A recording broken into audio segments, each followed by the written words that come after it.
guys, it's Steph, and we are back with another movement of the week. This week we're looking at a bench or chest press. So I'm going to show you a couple different options of how you can get some good chest, shoulder, and arm work from doing a chest press. So a traditional bench press or chest press is usually done with a barbell. So I'll show you that, but I'll also show you some variations with dumbbells that I really like as well. So when you're doing a bench or chest press, obviously you're working your pecs, your chest muscles. You're also working the shoulders, so the deltoids, and primarily the anterior deltoids in front here. You're also going to get some good activation through the biceps and the triceps, especially when you're pressing back up. And then obviously you're getting some back muscles working as well to stabilize the shoulders. So a traditional chest press with a barbell.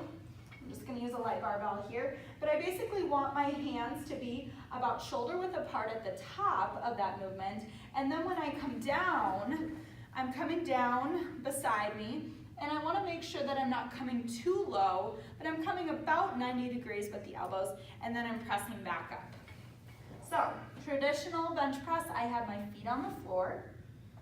I roll back with that bar, starting at the top, inhaling, coming down, elbows come beside me, I touch off the chest, and then I exhale and explode and press back up. Inhale, exhale.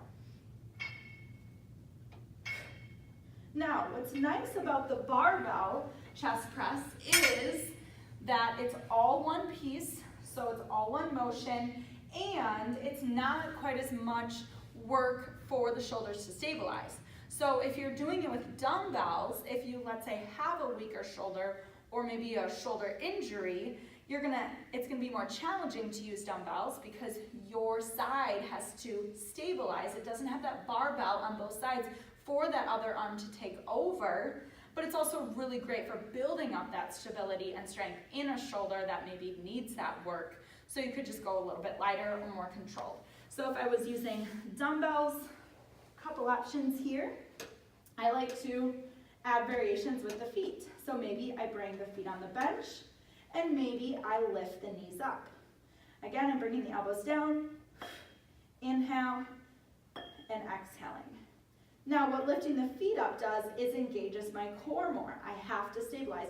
Noticing as well that my low back tends to arch a little bit. So if I think about engaging the core and drawing it in, then instead of arching the low back, I can activate the core and make it more strong and focus on core movement here, especially when I lift those knees. Another great option that I love with the dumbbells is single arm. So I could do this, hand on the hip, maybe arm out, just on one side, coming down and up.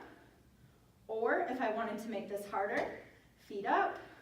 I can feel my body shifting even harder, legs up.